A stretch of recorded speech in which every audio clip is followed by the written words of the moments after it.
Hey, Ron, and welcome back to the GSMC Wrestling Laureate podcast brought to you by the GSMC Sports Network. I'm your host, Eric Rodriguez, here every Monday through Friday, 8 p.m. Pacific Time, 11 p.m. Eastern Time. We're here to talk about everything in the world of professional wrestling, all the action inside and outside of the ring, backstage curtain calls, drama, rumors, and basically anything, even in terms of superstar inactive statuses, injury updates, contract negotiations and signings and all that kind of cool stuff. And obviously, we talk about promotions from WWE to AEW to New Japan Professional Wrestling. Dishonor if it makes major news in the world of professional wrestling. We talk about it here on this show, 1010%. All right, so we're going to talk about some news surrounding the professional wrestling industry. First and foremost, we have a rumor going around that we're going to see a Liv Morgan, no, not Liv Morgan, sorry, excuse me. We're going to see a Rhea Ripley taking on Dominic Mysterio, match. I'm not high on that. I'm not really high on that. I get it that, you want these two to kind of settle their beef out. But then again, there's always been this kind of unwritten rule in professional wrestling that the men don't take on the women. For a little for a little while there, it was, it was just fitting. They did have that tournament. Damn, it was like quite some time ago where it was like an intergenders, like a tag team match was like a tournament, which was actually pretty badass. I like that. But having I don't know, I just feel like I don't know, it just wouldn't make sense, you know, and especially during, and I'm not trying to get political or anything like that. It's not really, in terms of society today, with this whole thing with the, and once again, maybe I should move on from this. I don't want to ruffle any feathers. But anyways, I'm totally not into, I don't want to see a match with Dominic Mysterio taking on Ray Ripley because, Ray Ripley's just going to go out there and kick his ass. And then, that would be that. So what's the point of kind of seeing that? You know what I mean? But, there's no doubt in my mind that Ray Ripley would, she has the talent, she has the strength to kind of, kick his Bart. So, yeah, 1010%. All right. So, Shelton Benjamin would love a WWE Hall of Fame induction. Does this, I don't know. Shelton Benjamin has been within the WWE landscape for, for quite some time. For quite some time, you know, I don't necessarily hate it because I love Shelton Benjamin. Shelton Benjamin was one of my favorite wrestlers heading into 2006. He was in 2000. I remember, with the greatest tag team, him and Charlie Haas, in this faction with Kurt Angle. That's kind of, that kind of kick started his career. But after that, he kind of faded off. He was a couple times he was Intercontinental Champion, and then that was basically it. And doesn't necessarily mean that you need to have all these accolades and accomplishments and championship title runs to be a part of a Hall of Fame induction kind of thing. If you kind of compare it to the NFL, there's still hate on maybe the potential that Eli Manning might be inducted into the NFL Hall of Fame. Like, and there's a couple of the superstars as well. Superstars that are like, yeah, they won, but they're not NFL worthy. A lot of people. I don't know if what is Dan Marino as well. Never won a Super Bowl. I feel like he's in the Hall of Fame. It's kind of the mark they left on the business they were performing in really kind of ultimately dictates if you decide to kind of get that that golden jack or whatever you want to say. Shelton Benjamin definitely, he paid his dues in WWE. He paid his dues, but I don't know if he's ever really done anything so extravagant enough to be a WWE Hall of Famer. You know, um, I would say probably the same for Bobby as well. And it's nothing. It's not an indictment on them or their skills or the fact that they couldn't do what it takes to be a WWE Hall of Famer. They never got the chance. They never got the shots. So you can't really take that away from them.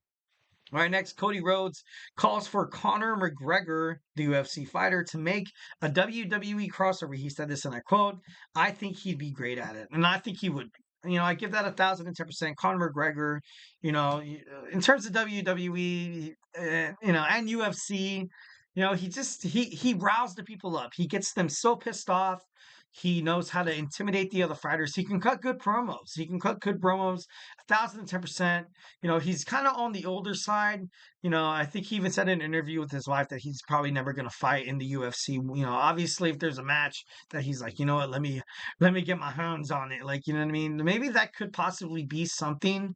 But you've seen a lot of Irish, like, MMA fighters or combat sports superstars kind of make their jump inside of professional wrestling.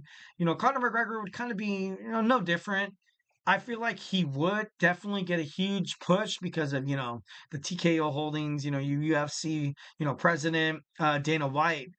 I feel like it'd be a match made in heaven. I feel like it would be great. I feel like he would be automatically like kind of like maybe like a Logan Paul, kind of status where, he posts on social media constantly, kind of blurring the lines of reality and fiction in terms of professional wrestling using TikTok, Twitter, Instagram, Facebook, whatever it takes, to kind of build up your matches. And that's something I feel like Conor McGregor would be absolutely. He'd be great. He'd be great 1,010%. And I don't know. I don't know. It would be awesome. Would be awesome. Also, Cody Rhodes is in the news again, commenting that he's confident that Lillian Garcia taking over, it will be awesome taking over for Samantha Irving. You know, Nothing against Lillian. Like, I grew up watching Lillian Garcia, and I thought, anybody to take the place of the young, uprising and her peak Samantha Irving, it would probably be Lillian Garcia. So obviously nothing, kind of taking her away from that. She did botch a total of three, you know, um, announcements on WWE Raw. But of course, first time being back, it's kind of shake off the cobwebs a little bit there. Samantha Irving, obviously, a lot of people can't really take the position that she's ultimately kind of taken, but just her chemistry with all the other wrestlers inside the ring is, uncanny. It's uncomparable. It's uncomparable. When you saw Samantha Irving in there, she had the respect of her peers. She was, and then when you saw Lillian Garcia get a fist bump from Jey Uso, I feel like it didn't necessarily get that same, I don't know, didn't really get that same bump. Didn't really get that same bump. So I don't know.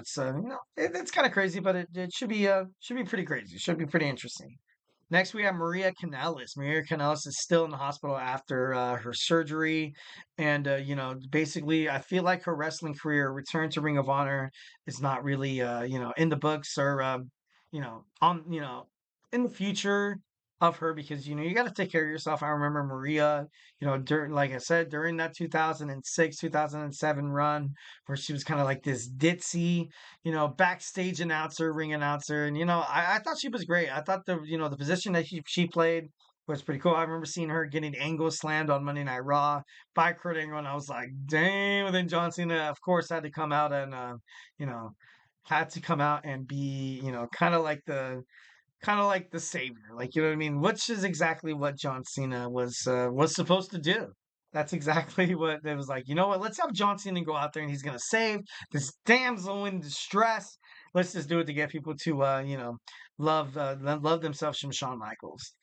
All right, not to kind of be a little bit of a spoiler alert, but obviously I'm looking up a couple of these storylines or looking up a couple of these of wrestling breaking news, and it's been confirmed that Randy Orton will take on Cody Rhodes and will take on sorry, excuse me, Kevin Owens at WWE Crown Jewel. I am not really that, you know, I feel like it'd be great. I did not want to see Kevin Owens go so totally heel that to the point where it's kind of, beyond recognition.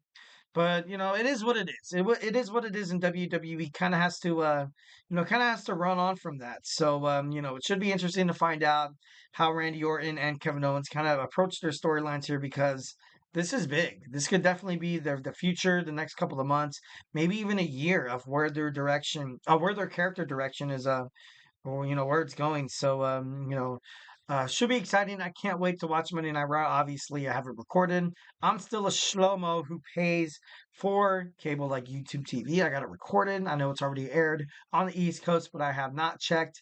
Actually, I lied. No, I have checked. No, I did not check a single shred of social media, TikTok, Instagram, or Facebook.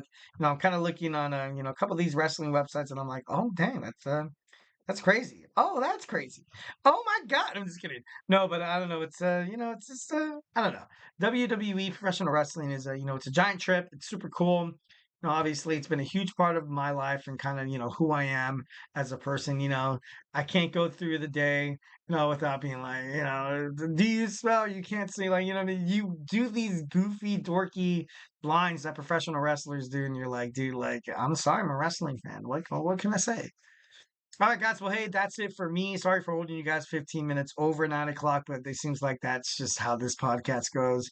Don't go anywhere in 15 minutes. We will have Emran's GSMC Soccer podcast. So if you're looking into getting into soccer, or if you're a huge soccer fan, make sure you guys tune into his podcast. We also have a lot of other podcasts. Thank you so much for tuning into the GSMC Wrestling Laureate podcast brought to you by the GSMC Sports Network. Just remember to Superman punch that like and subscribe button to the show. Also, follow us on Instagram, TikTok, Twitter/X, and Facebook for more content and updates. Like I always say, if I have not made you a wrestling fan by now, we have all these podcasts. We have All Around Sports. Find out everything that's happening during the World Series with my man Jeremy with Sports by GSMC, and also the greatest man I know, TJ, with GSMC Sports. Make sure you tune into their shows. We also got basketball starting off hot. We have Nelson with the GSMC Basketball Podcast. And of course, when you think about Sundays, you think about the NFL. We got two football podcasts with all the hot breaking news, all the content that you guys want to swallow up faster than anything you've ever done in your whole entire life. We got Manny with the Chip Shot Football Podcast. We have the GSMC Football Podcast with Kenneth, and we have college football podcasts as well. We have the GSMC College Football Podcast with my boy Tommy. And of course, in terms of college and the NFL, football, there is fantasy sports. I have a couple of fantasy leagues, not the brag, but I'm like a solid sixth place. I don't want to seem like like I'm above you guys, but I'm just kidding. No, but sixth place sucks. But if you want to find out your stardoms, your situms, who to pick up off the waiver wire, if you want your team in your fantasy league to be a WWE champion, like the American Nightmare, like the Ring General Gunther, tune into the GSMC Fantasy Sports Podcast with my boy Chris Shepard to find out how you guys could be as successful as Rhodes, Roman Reigns, freaking Gunther. I'm just kidding. No, well, obviously being a little dork about the wrestling word on play, but tune into the podcast if you have a fantasy sports podcast. It's pretty cool. He gets a lot of interactions with him and the fans. Fans have questions, and he's able to use this prestige to answer, to the best of his abilities and to help any fantasy sports player achieve greatness. So make sure you guys tune into that. Well, like I said, hope you guys had an amazing Friday. Hope you guys have a safe, fun, and blessed weekend with your family and your loved ones. Stay beautiful, but most importantly, love you.